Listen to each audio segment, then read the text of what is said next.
The draft. The letter arrives on a Tuesday morning. Greetings from the President of the United States. You're Jack Miller, 19 years old, working at your father's hardware store in a small town in Ohio. One moment you're stocking shelves and helping customers pick out nails and tools. The next moment, you belong to the United States Army. You report to the induction center downtown carrying a small bag and a head full of newsreel images. Hitler's armies rolling across Europe. The rising sun spreading across the Pacific. Japanese planes over Pearl Harbor. The USS Arizona burning. This is the war that will define your generation. And now you're part of it, whether you're ready or not. They shave your head in a room that smells strongly of disinfectant. They hand you a uniform that doesn't quite fit and boots that feel like bricks on your feet. Soon you're on a train with 100 other boys who look just as nervous as you feel. Basic training takes place at a camp in Georgia. 8 brutal weeks of marching in formation, learning to shoot straight, salute correctly, and follow orders instantly without hesitation. The drill sergeants scream so much that screaming becomes normal. You quickly learn something important. Your opinion doesn't matter. Your comfort doesn't matter. Your fear doesn't matter. Only the mission matters. By week 6, you're no longer the same person who left Ohio. Something fundamental inside you has changed. You're becoming a soldier, a weapon, a small part of a massive machine that's about to cross an ocean and change history. The private. You ship out across the North Atlantic in a massive convoy. 2 weeks of seasickness, submarine alerts, and sleeping in cramped shifts because the troop ship is packed far beyond capacity. Bunks stacked 5 high, the air below deck thick with sweat, fear, and diesel fumes. Some men play cards, some write letters, others just stare silently at the steel walls thinking about what's coming. When the coastline of England finally appears through the cold morning fog, it feels like arriving on another planet. Green fields stretch endlessly across the countryside.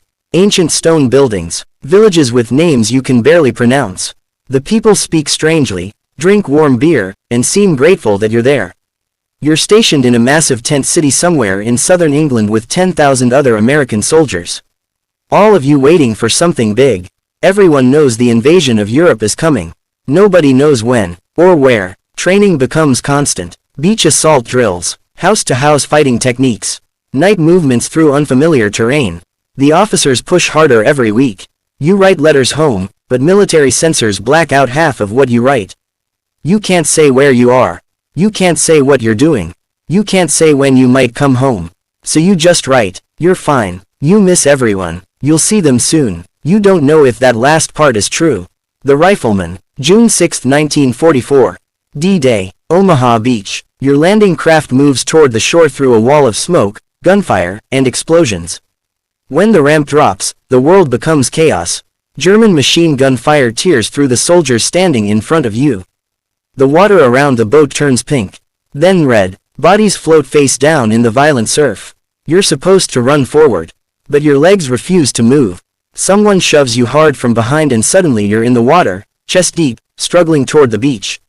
Your pack feels like it's dragging you under. Men scream everywhere. Explosions throw sand and metal into the air.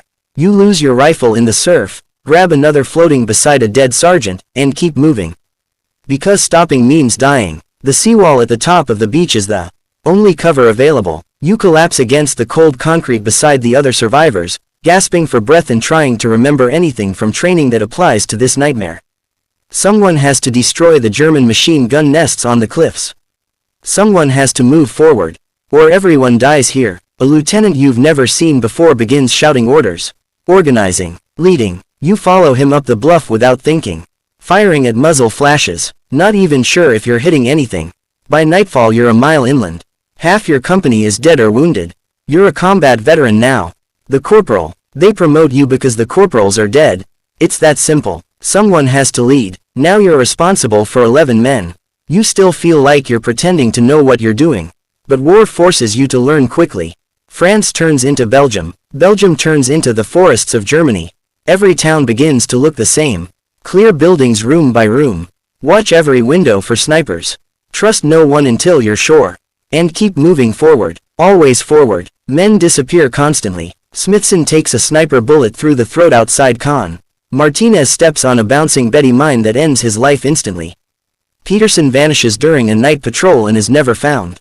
You write letters to their families. Using the careful language the army taught you. Quick, painless, heroic. The truth is much messier. But the truth doesn't comfort grieving mothers. The Sergeant. Winter 1944. The Ardennes Forest. The Germans launch a surprise counterattack. The Battle of the Bulge. Panzers crash through American lines. Your platoon becomes trapped near the town of Bastogne. No supplies. No reinforcements. Temperatures below zero. Men lose fingers and toes to frostbite. You keep them moving, because stopping means freezing. When the Germans demand surrender, the American commander sends one word back. Nuts. Your unit holds the line for weeks. When relief finally arrives, 60% of your men are gone. But the line never broke. They pin a bronze star on your chest. You feel nothing except exhaustion. The lieutenant, a battlefield commission makes you an officer. You're now responsible for 40 men. The first time your order gets someone killed, you throw up behind a ruined farmhouse. Nobody sees. More men die in the days that follow. That's the mathematics of war. Your job isn't keeping everyone alive. That's impossible. Your job is completing the mission with what headquarters calls acceptable losses. The Captain. April 1945. Nazi Germany is collapsing. You now command 200 men. Entire German units surrender without firing a shot. Then you reach Buchenwald concentration camp. Nothing in your life prepared you for what you see there. Walking skeletons in striped uniforms. Bodies stacked like firewood. The crematorium still warm. At that moment, everything you believed about civilization changes forever. The Major. The war ends May 8, 1945. You are only 23 years old. But you feel decades older. You stay in the army. Helping rebuild Germany. Helping document Nazi war crimes. Helping feed millions of refugees. Because after everything you've seen, civilian life doesn't feel real anymore. The General. You fight again in Korea. Later you serve during Vietnam. You begin questioning strategies that send young soldiers to die for meaningless objectives. Your warnings are ignored. Eventually you're encouraged to retire. The Liberator. You die at 89 years old in a VA hospital bed. The American flag draped over your coffin. The same flag you carried across France 70 years earlier. The chaplain calls you a hero. But you never believed that. You believed you were simply an ordinary man, who survived when many better men did not, and who spent the rest of his life wondering why.